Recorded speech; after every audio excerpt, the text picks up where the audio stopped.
Assalamualaikum warahmatullahi wabarakatuh. Alhamdulillah. Wassalatu wassalamu ala rasulillah wa ala alihi wa sahbihi wa man tabi'a hudah.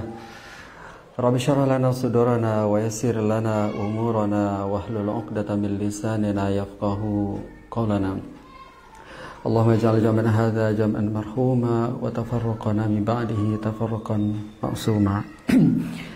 Sahabat-sahabat sekalian, Bapak Ibu sekalian dimanapun berada, sebagaimana yang telah kami sampaikan, sebelum kita membuka konsultasi syariah, kita akan membedah salah satu tema, yaitu nyicil beli emas secara online. Seperti apa kaidah hukumnya akan saya jelaskan dalam poin-poin berikut ini. Yang pertama, sesungguhnya jual beli emas seperti halnya saya membeli emas 1 gram tunai seharga 900.000. Tetapi jika dibeli secara tidak tunai atau angsur 5 kali seharga 1 juta. Nah, apakah yang 100.000 itu dikategorikan riba yang tidak halal, ataukah itu dikategorikan margin dari jual beli yang halal dengan underlying aset emas? Nah, coba kita bedah dalam poin-poin berikut ini. Yang pertama, sesungguhnya jual beli emas itu boleh apa tidak, itu merujuk kepada ketentuan beberapa hadis Rasulullah SAW. Di antaranya adalah hadis Ubadah As-Samit dan hadis Umar Al-Faruq. Hadis Ubadah menegaskan az-zahab bil-zahab, wal fiddah bil-fiddah, wal burru bil burri, wasyairu bisyairi, watamru bitamri, wal milhu bil milhi, mislan bimislin, sawaan bisawain, yadan biyadin, fa idza ikhtalafatil ajnas fabi'u kaifa syi'tum idza kana yadan biyadin. Dan hadis Umar Al-Faruq yang menegaskan dalam salah satu penggalan hadisnya, illaha waha, illaha waha. Dari dua hadis ini ada satu ungkapan hadis, yaitu apabila ada pertukaran emas dengan emas, maka harus ditunaikan tunai dan sama nilai dan nominalnya. Jadi apabila ada pertukaran emas dengan emas, maka harus tunai cash dan sama nilai dan nominalnya. Nah, sampai situ hadis Rasulullah SAW, diantaranya hadis Ubadah dan hadis Umar Al-Faruq, menegaskan kepada kita. Nah, apa maksud dari hadis ini? Nah, kita lanjut kepada poin yang kedua. Bagaimana para ahli ilmu hadis dan ahli fikih menerjemahkan kata emas dalam hadis ini. Kalau kita menelaah literatur hadis-hadis ahkam seperti Nailul Autar Lisyaukani, Subul Salam Lisanani, atau kitab-kitab fikih madzahib atau fikih muqarin seperti Al-Mughni Ibnu Qudamah, kemudian Bidayatul Mujtahid misalnya, maka kita akan temukan ragam pandangan terkait dengan ini.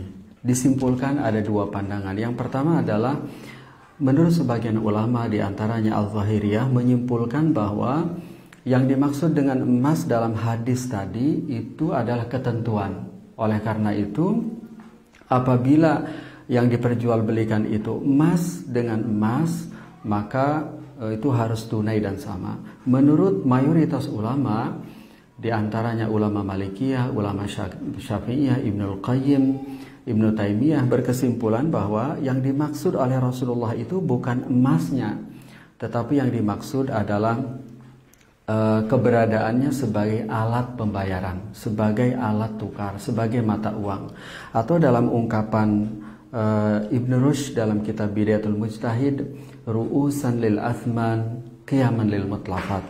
Jadi yang dimaksud oleh Rasulullah dengan ungkapan emas adalah keberadaannya sebagai alat pembayaran, sebagai alat tukar. Nah, hal ini ditegaskan juga oleh salah seorang pakar ekonomi syariah, Syekh Rafiq Yunus Al-Misri, salah seorang penulis ensiklopedi riba, yang menegaskan bahwa kenapa yang dimaksud adalah alat pembayaran atau alat tukar, karena pada masa Rasulullah yang dijadikan alat pembayaran itu adalah emas.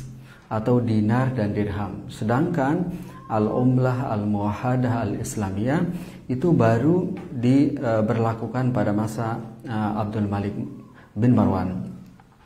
Itu yang kedua. Nah, yang ketiga, berdasarkan ijtihad dari Imam Malik dan Imam Syafi'i yang berkesimpulan bahwa maksud emas itu adalah alat pembayaran, adalah Ibnul Qayyim dan Ibnu Taimiyah berijtihad bahwa perhiasan atau huli itu boleh diperjualbelikan secara tidak tunai karena sudah keluar dari keberadaannya sebagai alat pembayaran, karena tidak ada yang menjadikan perhiasan perempuan itu sebagai alat pembayaran. Membeli sesuatu dengan perhiasan perempuan nggak ada, karena dia sudah berubah menjadi perhiasan, maka sudah tidak lagi sebagai alat pembayaran dan boleh dipertukarkan secara tidak tunai. Atau dalam ungkapan Ibnul Qayyim dan Ibnu Taimiyah, illa ma akhrajathu san'ah, illa ma akhrajathu as-san'ah. Nah, poin yang selanjutnya adalah beberapa ulama kontemporer, misalnya seperti Syekh Sulaiman Mani, itu menegaskan bahwa apabila ada emas seperti perhiasan yang tidak lagi diperlakukan oleh masyarakat sebagai alat tukar tetapi sebagai komoditi, maka itu diperlakukan layaknya komoditi yang lain, maka boleh diperjualbelikan secara tidak tunai. Jadi kalau kita beli emas, baik logam mulia ataupun perhiasan, maka boleh dipertukarkan secara tidak tunai, secara angsur, secara tangguh, karena emas ini bukan emas pada masa Rasulullah, karena emas ini adalah komoditi atau sil'ah. Itulah yang ditegaskan oleh Syekh Sulaiman dan Mani. Nah, atas dasar itulah otoritas fatwa di Indonesia termasuk Dewan Syariah Nasional MUI berkesimpulan bahwa emas baik logam mulia ataupun perhiasan itu boleh dipertukarkan secara tunai atau tidak tunai, secara angsur ataupun tangguh, karena sudah keluar dari maknanya sebagai alat pembayaran tetapi sebagai sil'ah.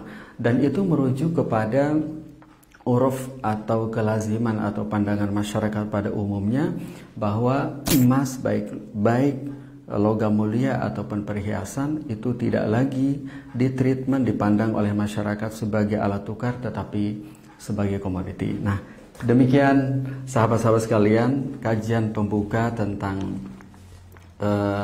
cicil beli emas yang disimpulkan dalam fatwa Dewan Syariah Nasional MUI nomor 77. Itu boleh diperjualbelikan secara tidak tunai atau secara angsur, dan kelebihan yang didapatkan oleh penjual itu adalah margin dari jual beli yang halal.